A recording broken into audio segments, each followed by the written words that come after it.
বলেন নাই, আজকে কেন এই কথাটি উচ্চারণ করলেন?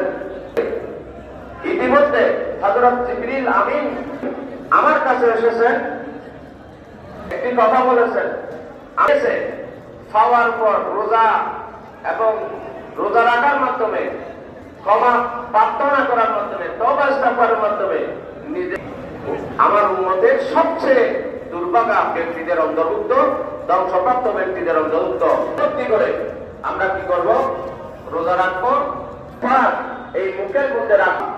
হয়তো আমাদেরকে আল্লাহ ক্ষমা করবেন, আমরা ক্ষমা প্রাপ্ত এবং জাহান্নাম থেকে মুক্তি দেবেন, এই মর্যাদা আমরা আল্লাহর কাছে প্রাপ্ত হব।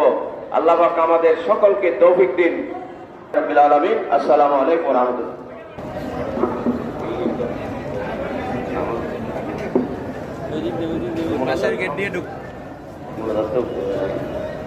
আপনারা সবাই দরুদ পাঠ করেন, দরুদ শরীফ পড়েন, আর সামান্য মুনাজাতের পর আমাদের ইফতার হবে।